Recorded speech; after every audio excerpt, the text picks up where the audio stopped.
Hello, I'm Jill Urbach. Today I'm reviewing Cross Country Christmas, the final movie in Hallmark Channel's Countdown to Christmas 2020. If you like Hallmark Christmas movies, you are in the right place.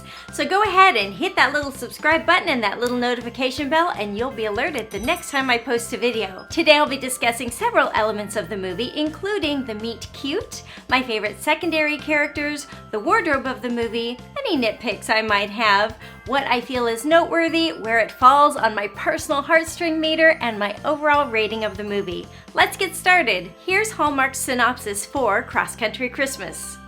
Former classmates Lena and Max are traveling home for the holidays until a storm hits and they are forced to work together to make it home in time, no matter the mode of transportation. This movie stars Rachel Lee Cook as Lena Gordon and Grayston Holt as Max Cooper. Now, Rachel Lee Cook has been in other Hallmark movies, but I confess I haven't seen them. I have not seen her in a movie since She's All That, back in the 90s with Freddie Prinze Jr. I liked her in that. That was one of those 90s rom-coms that I personally enjoyed. I don't think I've seen that in 20 years, so who knows if I'd still enjoy it, but I liked Rachel Lee Cook, and it was fun to see her in this Hallmark movie. Her character Lena is a New York-based solutions specialist, and she's just this positive, go-getter, make-it-happen kind of person who's always willing to help others. Max Cooper is an app developer who's heading home to spend his first Christmas with his mom and brother since his dad died. Our meet cute happens on an airplane.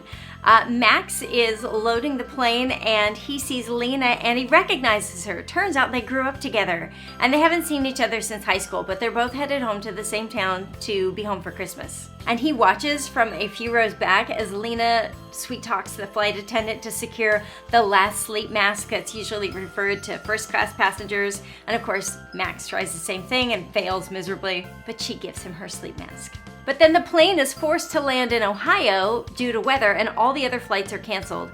And this is when the movie really gets going and Max and Lena team up to make it home for Christmas.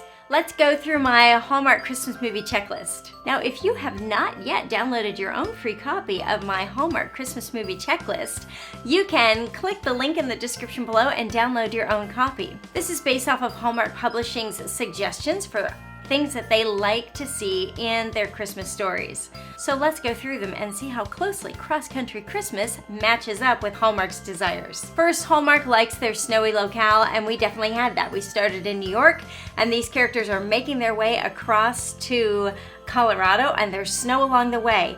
Interestingly, there's a lot of rain in this movie, and sometimes it went in and out. It looked like they were obviously dealing with real rain in the midst of the shooting. And that's real life, right? We got snow on the ground, and then it decides to rain and melt the snow. But being a Hallmark movie, the snow didn't melt, of course. This first section is traditional Christmas activities, and these are more personal ones that like a family or a couple might do. Picking out a Christmas tree. They didn't pick out a Christmas tree, but there is an important scene that takes place in a Christmas tree lot. And they do end up delivering the tree, so I think that counts. Maybe that's even bonus points. No decorating the tree, no baking Christmas cookies. They didn't do a sleigh or carriage ride, but more bonus points for this movie. They had a tractor ride and a cargo train. So again, this is sort of the Hallmark version of planes, trains, and automobiles, in the best of ways. A little bit of Christmas shopping, yes. No wrapping presents, but they did open presents. No playing in the snow, but there were family dinners. No putting lights on the house. Cozy hot drink, not really. They had coffee, but it was more for sustenance, not for a cozy time. And I believe they did have a scene outside around a fire pit, but I couldn't tell what they were drinking. Didn't look very cozy. I think it might have been wine, which is good too. No cooking, baking together, or ice skating. And making a gingerbread house. Lena's family saved her the roof to decorate because she's a big Christmas girl and she was so bummed she was missing out on making the gingerbread house, but her family saved her the roof to decorate, which was sweet. Community events, carol singing. Yes, there was a carol singing, and boy was that a brutal scene. Lena and Max sing We Three Kings, and it was supposed to be brutal, so it was okay. Like, at first we weren't sure, and my daughter even said, why did she start so high? Because, you know, kind of like the national anthem. If you start it too high, you're screwed. She started We Three Kings high, but it was supposed to be bad, so consequently, they changed keys in the middle of the song. And then they didn't really know the words, and it was painful. But it was supposed to be painful, so it ended up being a really charming scene. No tree lighting or Christmas market or fair, no contest. They didn't attend church, but there was a nativity play, which was sweet. Again, one of those quirky things in this movie that Max and Lena find themselves participating in. Can you guess who they were? Mary and Joseph. And then the baby Jesus was a surprise, so you'll have to watch the movie and see who that was. No toy drive, helping the needy, fundraiser, or dressy holiday event. Acceptable but not needed. These are things that Hallmark says in their publishing guidelines that you can have, but they're not necessary in one of their Christmas stories. Moderate faith elements. Again, we had actual Christmas carols, We Three Kings, and we had a nativity, so there was a nod to the real meaning of Christmas. No hint of magic, no time travel though. Let's talk about my favorite secondary characters. Just like there were a lot of quirky things in the plot of this movie, there were a lot of cute characters to go along with that, so I enjoyed that. Some of my favorites were Morgan, aka Elf Girl, who they meet at the airport, and she's their first opportunity for a ride. And she was played by Elise Malloway, and she was just charming as this young woman who showed up at the airport in an elf costume, waiting for her boyfriend who was supposed to dress up as Santa, and they were going to travel together as that. I don't remember why. I'm sure it was Darling.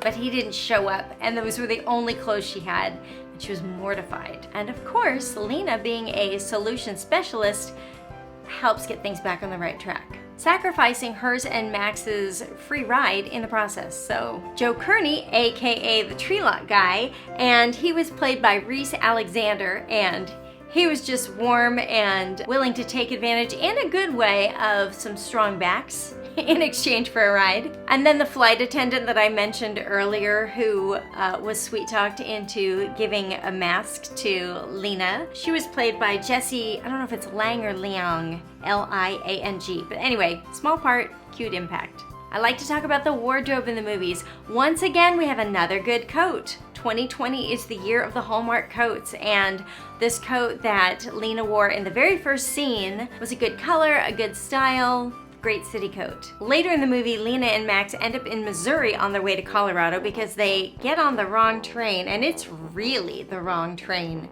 And they end up at this farmer's house, and they borrow some clothes, and they get the most atrocious, ugly Christmas sweaters. Hers is borrowed from the little girl, so it's already too small. It has a big old reindeer on it, and Max's is even worse. It's got this giant Christmas llama. But Lena has a chance to go shopping before the carol singing, and I did enjoy that outfit. It was just a gray tunic sweater, but it was pretty on her.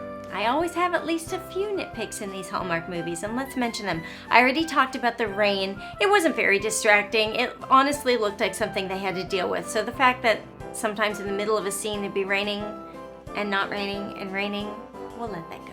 There was a scene though halfway through the movie when Max suggests to Lena that perhaps she keeps so busy helping others so that she doesn't have to look too closely at herself, and she gets really bent out of shape over that. He hits a nerve, and she ends up leaving and saying she's gonna walk the rest of the way, and the whole thing just felt a little forced. Almost like someone said, well, we have to amp up the drama now, so here's a weak motivation, and go to it, actors, do the best you can. But even with that, I don't have a lot of nitpicks with this movie.